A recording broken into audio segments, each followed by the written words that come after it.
If the world were like a Sleep Number mattress, everything would adapt for your comfort. Because as your life changes and your body changes, Sleep Number mattresses adapt and shift to give you personalized comfort night after night. And now everything's on sale during our Memorial Day event. Save up to $1,200 on mattresses for a limited time. To experience a whole new world of comfort, visit a Sleep Number store or go to sleepnumber.com. Sleep Number, to a good life sleep. DJ PK and Steve Cleveland joins us to talk basketball. Steve, good morning. Good morning. You coached at BYU and Fresno State. When you were at Fresno State, you had Paul George. You know him well. You've stayed in touch with him. And he and the 76ers are the story of the first round of the playoffs. The big upset, coming from 3-1 down to beat their ancient rivals, the Celtics. To 7 seed takes down the 2, but it feels like they were sandbagging. Paul George played 37 games, and Embiid played 38. Between them, they didn't play a full season, and now here they are together in the playoffs winning. Did you feel like they were sandbagging, or are they just fortunate that their health came together, and given their history, staying healthy for 2 months and winning an NBA title seems like a stretch? What do you think of that? Well, maybe a stretch. It was fun to watch. And obviously, not having Tatum is a big loss for Boston. But that being said, it was fun for me to watch that game. I thought that they did everything that they needed to do, and it was just I didn't expect it, and that's probably why I enjoyed it so much. But yeah, it's one of those things that injuries can have a real toll on teams, especially late in the year. And to see Paul have a kind of a resurgence through a disciplinary issue during the course of the year, he had injuries, and then he stepped up and then really played well, and as the team did. So I was excited about that. I'm excited about the playoffs, and if they weren't there, probably not as excited. But the fact that Paul is playing, I'm looking forward to it all. I'll never understand this, Coach. Just never understand it for the rest of my life. Is why a team continues to fire away threes when they're not hitting. Boston in that game, it's a one-possession game. It's close right down to the end. They're still firing away threes. They go 13 of 49, shoot 27%. What is the point? I know analytics says 3 is more than 2, but I'll go to my grave, and I'm not a mathematician thinking that 2 is better than 0. No, I completely agree. Watching these games, especially watching that game, it just didn't make sense. It's like, yes, Tatum's not playing, okay? But that means we're going to play completely differently. I just thought they got away from their whole game plan, to be honest with you. It just kind of said, well, this is the only way we can win. And the fact is, the game is still very competitive. And I think maybe if they had played with a little more poise, with a little more togetherness and unity and making the extra pass, that they still had a chance to win the game. And I'm not sure that really the Sixers really believed it could happen, and still things started to unfold. And as you just mentioned, we're just jacking up threes, and it opened the door for them. And here we are, and the Boston's out of the playoffs, obviously, and we'll see going forward what's going to happen. But no, I agree. I just felt like they gave up. This is the only way we can win. And where's the mid-range game? Get to the free throw line. I just felt like, especially late in that game, they kind of, I don't know if they did physically, but emotionally and mentally, they seemed to just give up and figured this is the only way we can do it. And I think that's nonsense. I think they had a chance, and unfortunately, it wasn't going to happen playing that way. I was told a long time ago when I was young, you're going to get an education because it gives you options, and life is about options. So my option turned out to be sportscasting. And the more I listen to coaches, the more I hear them say the same thing, usually in different words, but it's about options. If you're going to succeed, and it's every sport. Even coaches who want to run the ball in football want to have play action, and they want to throw deep so the safeties don't come up. You got to have options. In baseball, home run hitters, hey, they're going to pitch you off the plate. You have got to learn to hit the ball the other way. Otherwise, that's all you're going to get. And if you try to pull that outside pitch, you're going to hit a ground ball to short every time. So you've got to learn to go the other way. You've got to have options. I've heard Pablo Mastroianni say it in soccer. Now we got a hockey team, and I'm hearing it. And I look at these basketball teams, and I'm actually on board. 3 is more than 2, the analytics tell you. But I also had a high school basketball coach who said, you just missed 3 18-footers in a row. Do you think maybe you got to go to the hoop? And then you go to the hoop and you get a bucket, you get a free throw. A couple minutes from now, you might go back and hit that 18-footer. And I've watched that play out in so many games. That's what I don't get. I get prioritizing it. I don't get staying locked in it. You've got to have other options. And when you get something going, you can go back to it. But I don't get the constant. I don't get it. I think we saw a little bit late in the game where they got into mid-range shots, they got to the free throw line, and there seemed to be a little momentum change. But once they, they just continued to jack that thing up, and it took them out of an opportunity to be in that game late and to have an opportunity to win it. And I agree with you. I think that it doesn't matter whether we're playing high school basketball or junior college basketball or collegiate basketball or the NBA. The game's still the game. I mean, yes, there are different rules and different circumstances. I get all of that. But at the end of the day, when you're trying to win close games, you're trying to get to the free throw line. You're trying to get yourself in a situation where you can attack the rim, where you provide and give yourself opportunities to get fouled and stay in the game with free throws. But it just seemed to me that Boston just kind of decided to just start jacking them up, and that was the only way they were going to have an opportunity. We all know that Tatum would have made a difference, but he wasn't there. So how about adjusting a little bit with your game, trying to get to the free throw line and doing the things that keep you in a game where there's a little bit of a momentum swing? And you just don't know what will happen. But if you play that way and you stay committed to it, I don't think they give themselves a great chance to put themselves in a position to win that game. And coaches go along the lines of a James Harden. He plays 37 minutes in the Cavaliers series clinching win against Toronto. He's only a pedestrian 3 for 9 from the field, 1 for 5 from 3. But he's 11 of 13 from the free throw line. And he's been doing this. He's made literally hundreds of millions of dollars by doing this, not being the best shooter in the world, but still finding ways to contribute to your team. If your shot is hitting, great. His shot, 3 of 9, wasn't necessarily on, obviously 1 of 5 from 3, but he makes 11 points at the free throw line. He goes there 13 times. There's something to be said for that, and I think that's what you're trying to say.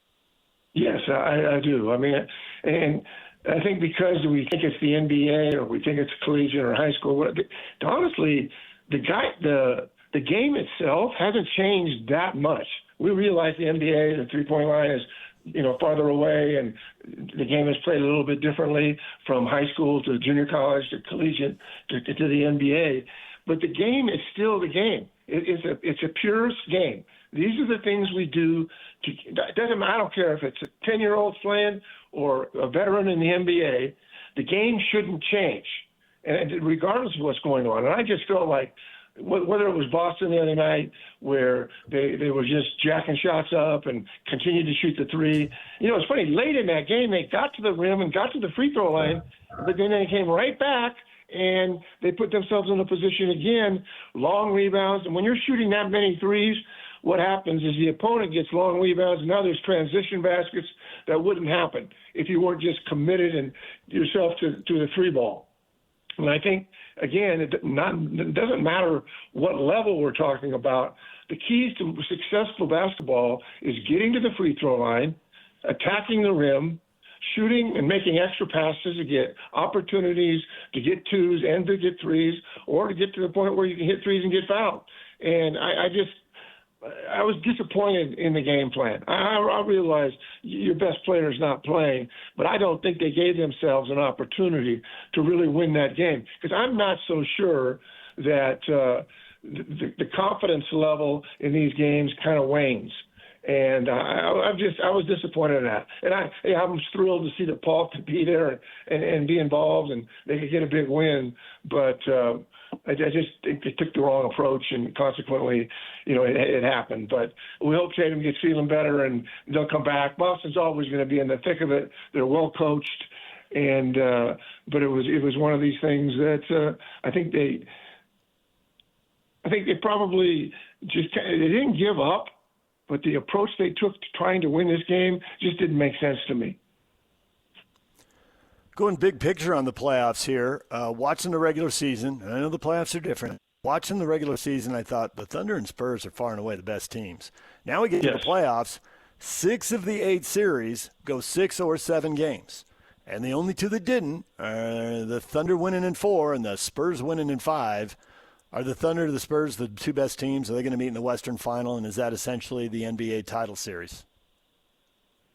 Yes, to that question, yes. I mean, OKC, they sweep. The Lakers win 4-2. Nuggets, the T-Wolves, who were right there, they win 4-2. But I think the Spurs and OKC are the 2 teams playing, and probably the 2 best teams in the NBA. We'll see what happens in terms of San Antonio and if they can continue this. I mean, it looks pretty obvious. I mean, Detroit in the East, in Cunningham, Embiid, Maxey, Brunson, all of these guys in the East that are keeping, just solid players in the NBA. But I just like the idea that OKC beats the Lakers, T-Wolves get beat by the Spurs.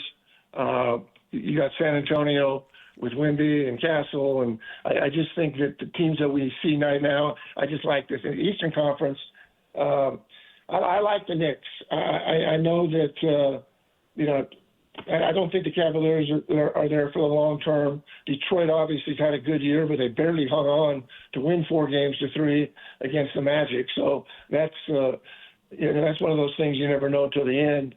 But I like the Knicks. I'm excited about the Sixers being in it. And who knows? Embiid, he goes for 34, 12, and 6. Maxey goes for 30. The thing I loved about that game with the Sixers is that Maxey just took over. And they kind of 30, 11, and 7. He wasn't a big part of that game. And maybe the guy that really got him over the top was Edgecombe, who went 23, 6, and 4, and put the Sixers in a position where they beat the Celtics. Mind you, Tatum was hurt, but I just felt like Boston just started, Brown and White both just jacking up threes, thinking that's the way they're going to win. And I don't think that was the formula to winning. And I'm not sure they win no matter how they play. But I'm excited about both the Eastern and Western Conference playoff games. I think it's going to be a lot of fun. And it's just great to see different people and different teams. I got an assignment for you, Coach. Are you ready? Okay. Yep. Here's what I want you to do. Jazz face an interesting offseason, as most teams do, but particularly this is the team we focus on, and they're ready to take another step. So I want you to call up Austin Ainge, say, hey, Austin, haven't heard from you for a little bit, and just wanted to talk to you. Hey, what's going on? And then he gives you some nuggets on what they're going to do, and then you report back. I will do that. And we'll talk about it next week.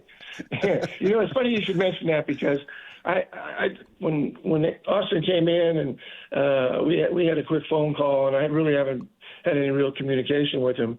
But I'll give him. Hopefully, he'll return my phone call. But if he does return my phone call, I'd love just to talk to Austin. And listen, we all know that they're absolutely up against it, and so I would be interested, and if they don't mind, I'll share it with us all. And I hopefully he'll give us some nuggets and some insights to what's next for the Jazz. Because I think the one thing about this community that I've never seen in any other community is that regardless of what happens on the floor, off the floor, the Jazz fans are the most loyal fans I've ever seen. And it seems like every time I go to a Jazz game or I'm watching a Jazz game, the place is full, it's packed, there's energy. And so hats off to our community that supports the team that's been in a real struggle the last few years. So all of us involved in this, the fans, myself, you guys, all the reporters, we all want to see the Jazz take a next step. And hopefully that happens sooner than later. Well, if you talk to Austin this week, he might hit you with the answer, not sure what we're going to do, Steve. Talk to me Sunday about 1:30 when that draft lottery is over, and I'll have a better idea. Because if they have a top pick, I think I know what happens. But if they're picking 5, 6, 7, 8, well, not 8, but let's say they're picking 5 or 6, are they trading the pick? Do they want a smaller point guard? That's probably what will be on the board at that point. if they're drafting third or fourth, it gets really interesting. Can they move up? I think that'd be difficult, but possible. So a lot rides on that draft lottery coming up Sunday. I mean, a lot rides on that thing. It does. And you know what? I'll get to work myself as well. And I know we always usually take some time to talk about the draft, and not just the lottery, but the draft itself. And I'm excited about taking time to talk about the draft and what we see happening, and if there's some trades. So it'll be exciting. It's exciting stuff. And it's certainly for the Jazz, there's some opportunities here, and hopefully they can get better and move forward. I have complete confidence in Austin, and obviously Danny's been around doing this for a long time.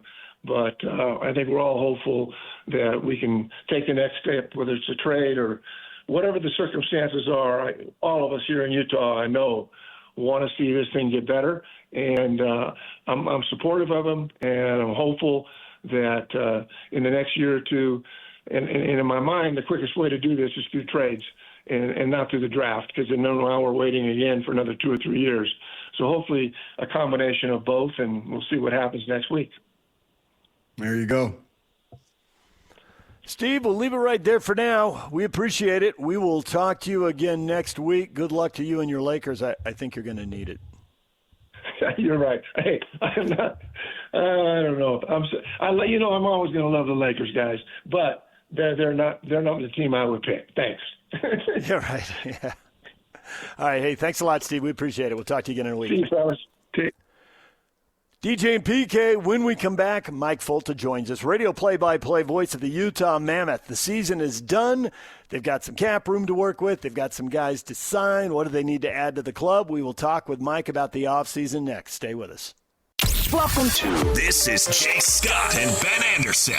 He's the head coach of the Utah Mammoth, Andre Torney. There was a lot of conversation before this matchup with, the experience John Tortorella had. He's won the cup as a head coach before, and that potentially being an advantage. Is hockey, or is there a major difference at this level? He is one of the guys who won the most game in the NHL. He's, like you mentioned, has a ton of experience. He won Stanley Cups, but there's nothing I can do about that. What you want me to do about that? Logan Cooley never played a playoff game, so what schools can do about it? Cannot do anything. You just have to go out there and play his game. So it's the same thing for the Bear. The Bear has just to do his job. I'm fortunate because I have an unbelievable staff. We have 5 Stanley Cup on our coaching staff, but at the end of the day, I just have to do my job the best I can, and the rest, there's nothing I can do. I have to make sure I give the tools for our player to be able to perform, and the rest, stay out of the way and let them play. Let them be the star of the show. Catch Jake and Ben afternoons from 2 to 6 on 97.5, the KSL Sports Zone.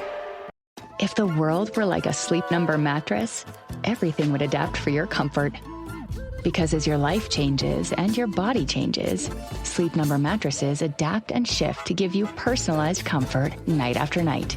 And now everything's on sale during our Memorial Day event. Save up to $1,200 on mattresses for a limited time. To experience a whole new world of comfort, visit a Sleep Number store or go to sleepnumber.com. Sleep Number, to a good night's sleep.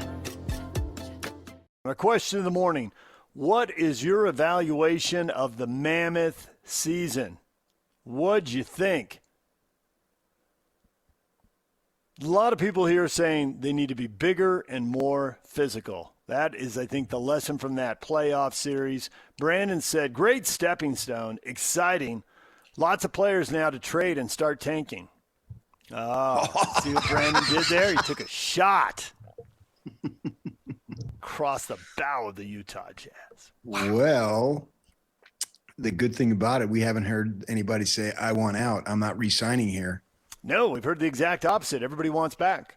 And you want to keep the band together, small tweaks, major tweaks, and they've got cap room. So and there's even more cap room next year. So there really are options out here for Bill Armstrong.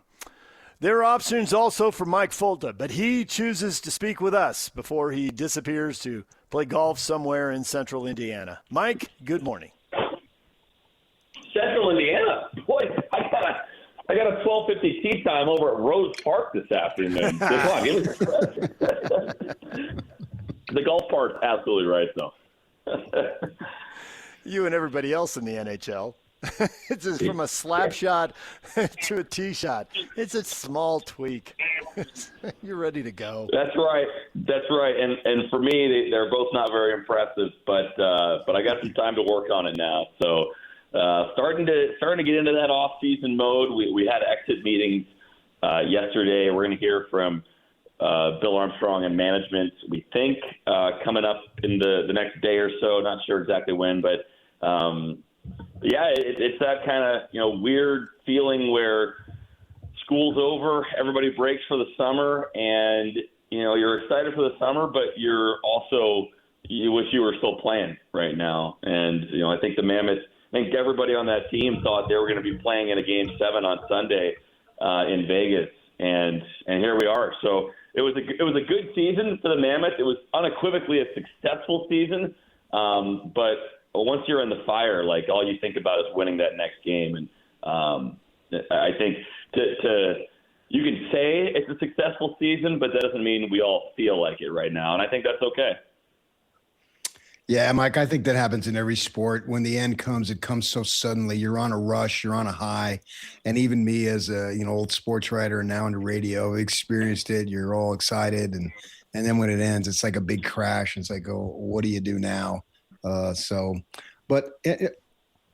got something a bone I want to pick with you, because I thought, Mike, you were exclusive to us. But then the other day I hear you on the afternoon show. So instead of Mike Folta not being exclusive, from now on, you're going to be known to me as Mike Vrabel. Hey, let's leave Diana Rossini out of this, okay? for my sake and for Mike Vrabel's sake. You know what? I did go. I was talking with Jake and Ben. I had talked with JJ and Alex throughout the year a little bit. But guys, I want you to know they were just getting your leftovers. They kind of like Diana Rossini. They were just getting your leftovers. Like they were. I was recycling my material. You guys are my day one ride or die. And but it's. Oh, sorry. Was that across the line? A little bit. Yeah, I think so. I think officially we can get a ruling from the judges, but I'm pretty sure that was across the line. Okay. No, right. In order to cross the line, you got to get to the line, Mike. Keep pushing it. Well, if you want to hear more Diana Rossini jokes, just tune into Jake and Ben this afternoon. So it'll be the same one. All right, so there are some free agents here, and it sounds like most of them want to come back. I think Yamamoto was the most blunt maybe, but I think they were all pretty clear.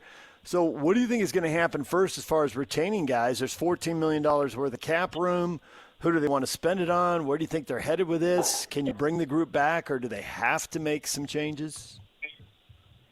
Yeah, there's going to be some really hard decisions made this year by players and by management. And you look back at guys like Kyler Yamamoto, who's an unrestricted free agent. You could go down the roster and point to all these guys who are UFAs, and you could make a case for them to come back next year pretty easily. Like Kyler Yamamoto was a player who 2 years ago in Utah's first season, he had to basically play his way into a contract in the preseason. He didn't sign until October, and then this year he signs a one-year deal in July. The Mammoth didn't mess around; they got him signed quickly because he was so effective.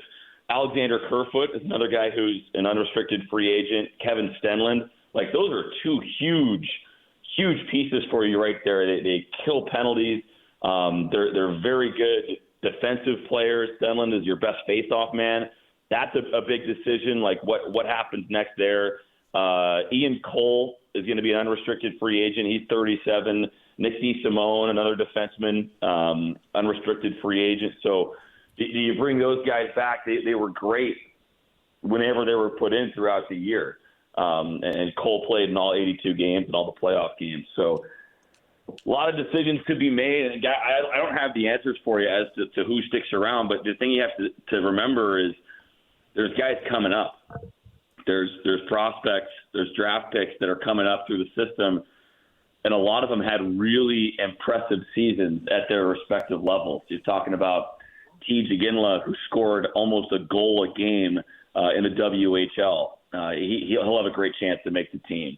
Cole Baudouin, a kid who's 20 years old. He's going to be a pro player next year. We just don't know what level, if it'll be the AHL or the NHL.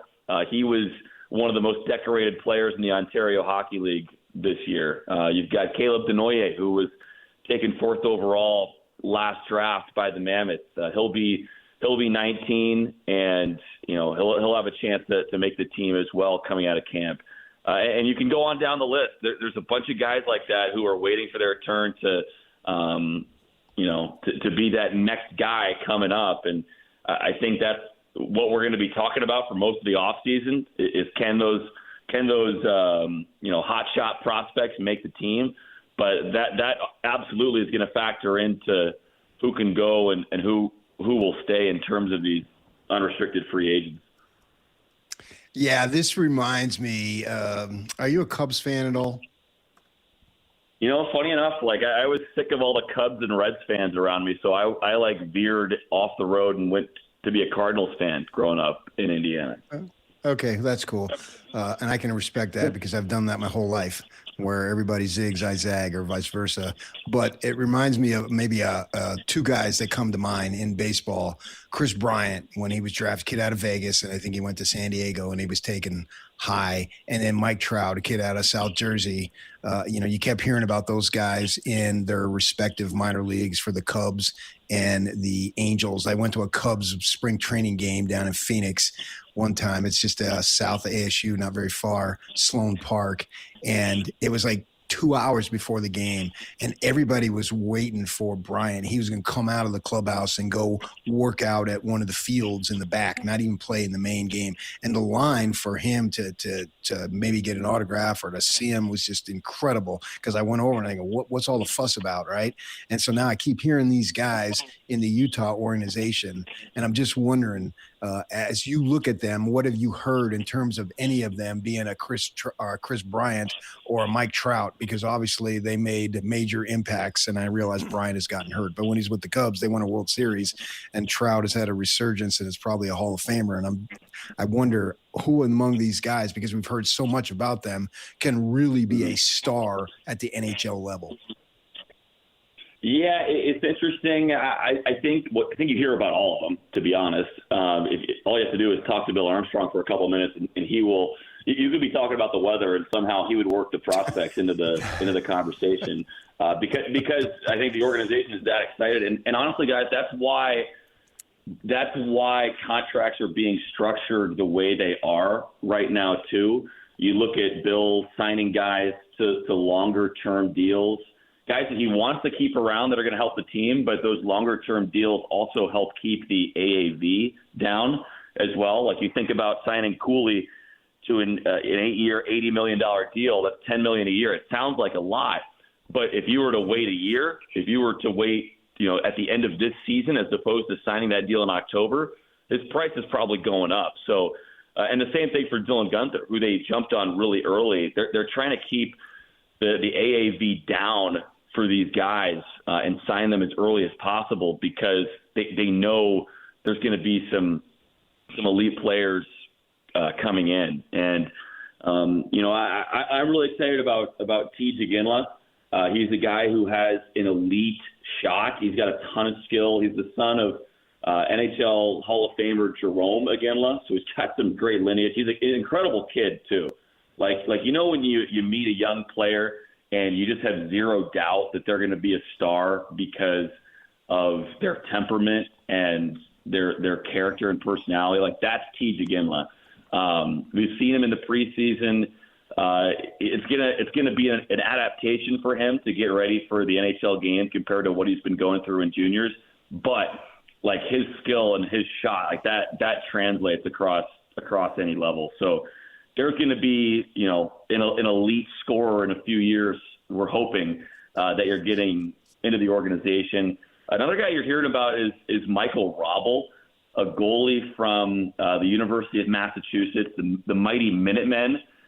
He's 6'7". He was a second-round pick a couple years ago, and he had one of the best seasons for a college goalie like in recent memory. He was incredible for UMass, and he joined the Tucson Roadrunners in the AHL at the end of the year.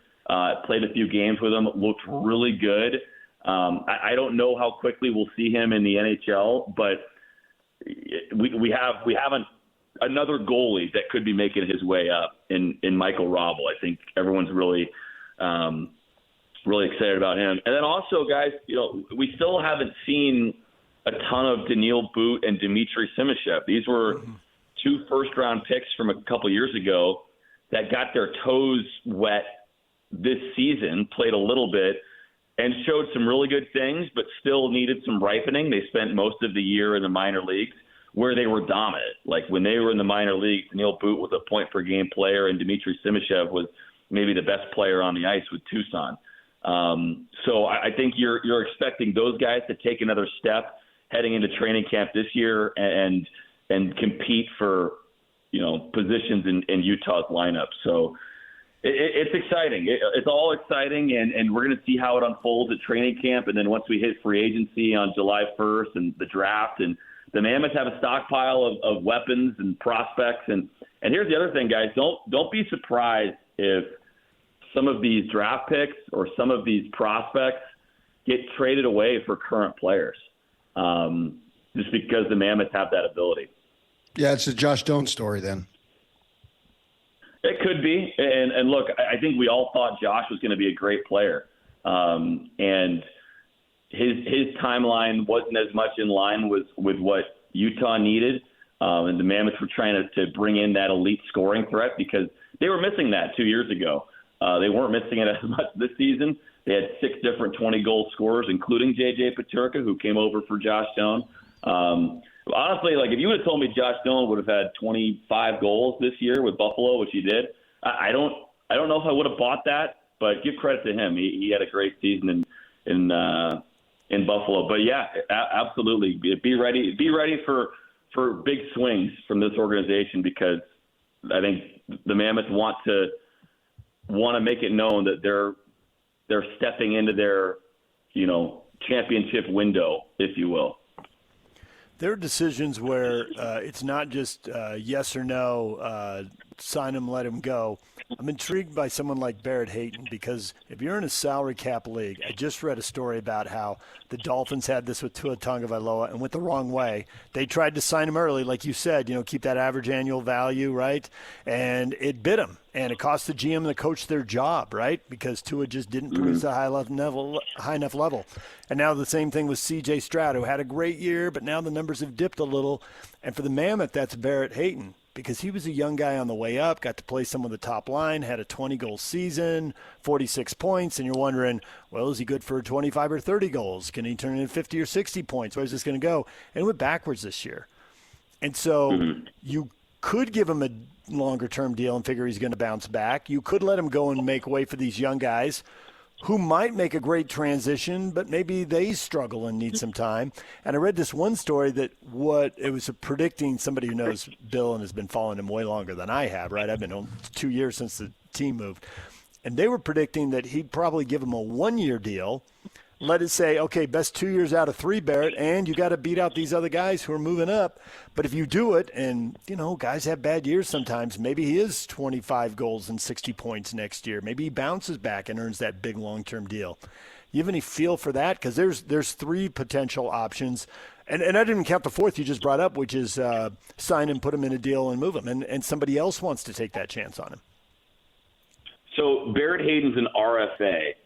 Which means a restricted free agent. So it's not exactly an unrestricted free agent. He can't just go wherever he wants. At some point, he will turn into a UFA. 1 more year to unrestricted. Yeah. Right. So he's restricted right now, which means the team has a little bit more control over the situation. I think over the last 2 years, one of the conversations around Barrett Hayton, I think, has been that he has been playing the 2C, the 1C position, like one of your top 2 centermen. Mm-hmm. And he's probably on a good team. He's probably a 3C. It was only a couple years ago where he had 20 goals. Right. This year he didn't quite have the puck luck. I think he had 9.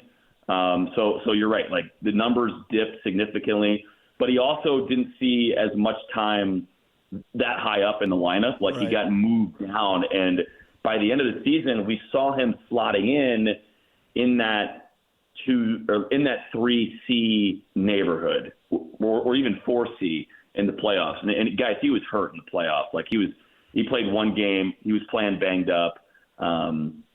He was not at 100% there at the end of the year. But you give credit to him for trying to play through it. But on a good team, yeah, he's probably not your first or second line center. And Andre Tourigny loves Barrett Hayton. Like he's been through the battles with him all throughout Barrett's career. He came in as a teenager and was a really high draft pick and was a guy who the Coyotes probably could have drafted later in the first round. I'll just say that. And it's not Barrett's fault he got drafted, 5th or 6th overall. But he's incredibly versatile. I remember talking about him last week either with you guys or with my other marriage, Jake and Ben. And he takes face-offs. He kills penalties. You can put him on the power play, and you can put him with top players. Like he's played a bunch with Keller and Schmaltz over the last couple of years. Now, but the difference between Barrett Hayton and those examples of C.J. Stroud and Tua Tagovailoa that you mentioned, DJ, is that Barrett Hayton's not on a $100 million contract. Right. He's making $265 this season. So I don't know what that number would be next year. I will say his value exceeds his stats. Like a guy like J.J. Peterka is paid to produce. Like he's going to be judged on his points. A guy like Barrett Hayton, he does a lot more than that. And I think Barrett Hayton might lead the team in assists that don't count as assists, where the goal would not have happened without Barrett Hayton, but he doesn't get like any, goal or assist or point for his work on the ice, whether it's a screen or winning a face-off or The story I read pointed out that he brought a lot of value on the defensive side of the puck, and the stats aren't going to measure that as well. So all this has to be weighed in. And the fact that he'd be holding down a roster spot. And so what do you think of him long-term versus some of the young guys in the minor leagues who we read about, but we're not seeing them, and obviously the club is. It's just really intriguing. He just sat at the crossroads, and it could go so many different ways. Well, and think about this too, guys, is that I mentioned these other names earlier, Alexander Kerfoot and Kevin Stenlund. They're both unrestricted free agents. They're both UFAs. So how many of these centermen are you going to let walk, basically, or if any? Are you going to keep them all? What does that look like? And so I think Barrett Hayton's situation is tied to those other two guys. And the prospects coming up, Cole Baudouin for the Barrie Colts. He's a guy who is very good defensively as well. I think he was named the top defensive forward in the OHL this year. He's a centerman. He can play that role. And Caleb Denoyer is a centerman as well. Now, I am leaning towards believing Denoyer at 19 years old is going to be in the American Hockey League. I think that'd be a great place for him to kind of earn his chops. He could make the team, just like Cole, but those are two guys who might not make the Mammoth out of camp. And so if you have two guys that don't make the Mammoth out of camp, and then you have, Stenlund and Kerfoot and their status is in question, like, are you in a hurry to chase Barrett Hayton out of town? I'm definitely not. Yeah, that's why the story was saying he might get 1 year, that they might not commit to him long term, but they could walk him up to that unrestricted free agency with a 1-year deal. It's just one person's opinion. Who knows? We'll see what Bill does. We'll leave it right there for now, Mike. We appreciate it. And if you haven't seen the photo, they do that gone fishing thing when the teams get eliminated from the NBA playoffs, and they usually put a local celebrity. So when Boston got knocked out, it was Vrabel and Rossini on the boat with them. So you're not. I saw that. Yeah. Joke. Yeah. Yeah. I saw that. I was like, man, we can probably leave them alone. Right? I mean, but you know what, guys, I'm gonna hang up with you. I'm gonna head over to this nice couples resort in Sedona just to unwind for a little bit, and I'll let you know how it goes. I'm gonna check out the rooftop, see what's going on. All right, more tea times for you also.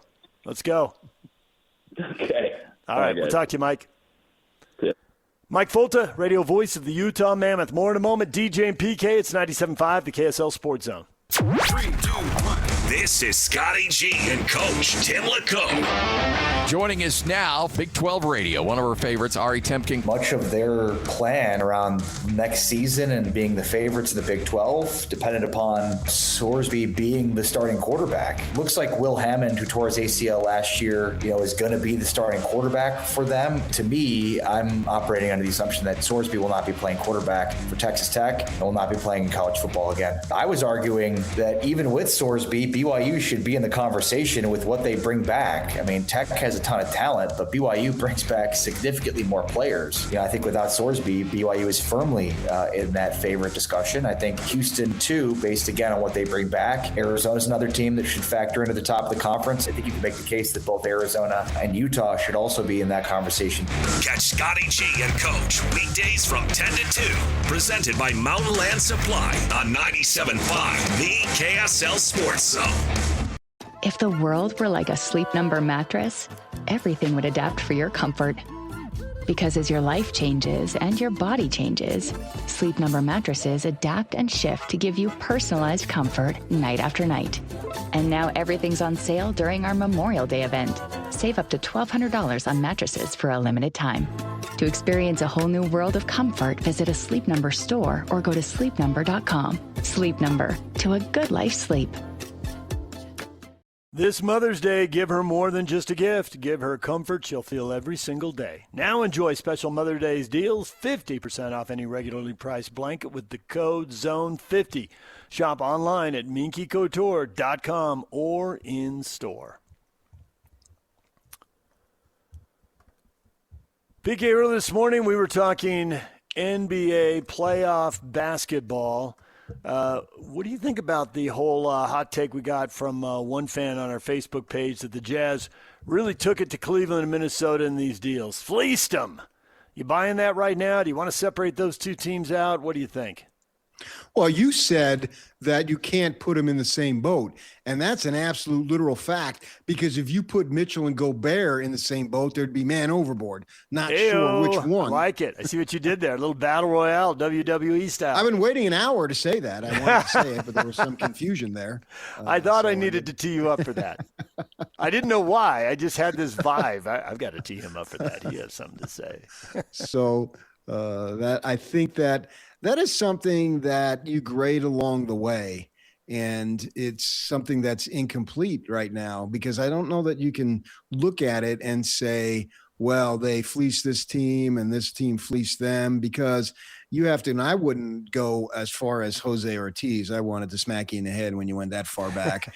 I mean, you can take the trades back to Bob Pettit then, and whoever founded the NBA and whenever it started.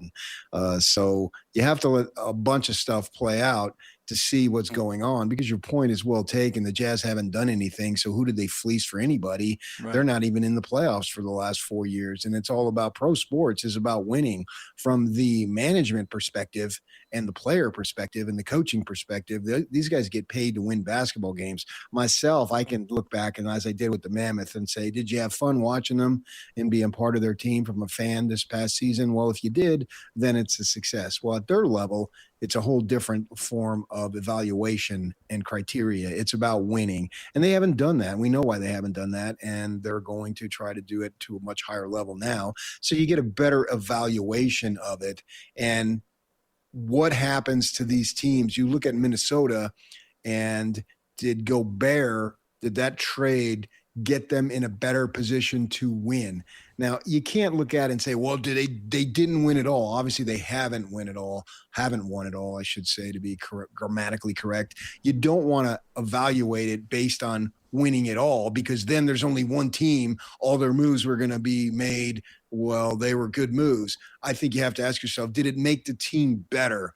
And I think with Minnesota, Gobert has made the team better. I don't know that there's any question about that. For some reason, he continues to be a lightning rod because he's not a big scorer, but defensively, he's premier. He's Hall of Fame level. So I think that Minnesota is going to say, oh, yeah, we're okay with it. And Cleveland, Mitchell is a really good player, but Shaq had it right. It was not the best timing coming off of a high of a home victory when he went on that TNT several years back.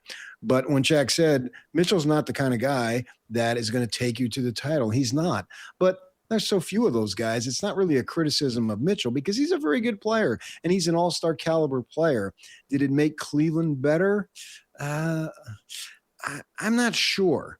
And particularly if he walks now when that comes up, and we read some stuff already, if he doesn't commit to another deal, they're going to look maybe to trade him this offseason. And so now that the Jazz are going about winning, I think it's a better evaluation. If Markkanen comes through with a big-time season next year and leads them to great success, and however you want to find great is negotiable, I suppose, then you can look at it and say that was an excellent trade. But if he does this thing where he's sitting over there, and I saw somebody put up a joke as to why he isn't playing, and it's facial beautification, I don't need him to look pretty. I need him to look ugly, and I need him to play well, and I need him in his uniform to play. And if he's playing in the high 60s, low 70s next season, and they're pushing over 45 wins, then that was a pretty good trade. I think these two trades, there's four sides to them, right? And both from the Jazz perspective, we just got to see what they turn these into once they start trying to win.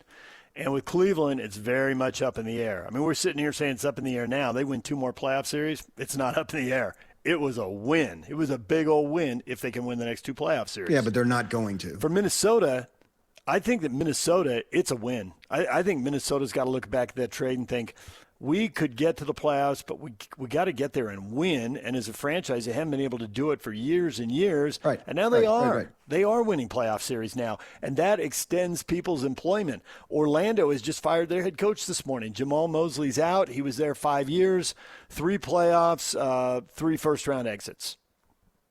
And they just blew a 3-1 lead, and he's out. You got to win in the playoffs. You can only – if you can't win in the playoffs, your time is limited.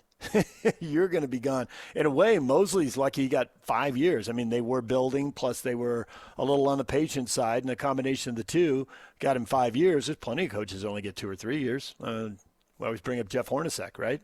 You got to lead your team to playoff success, or you're going to be out pretty quick. Right.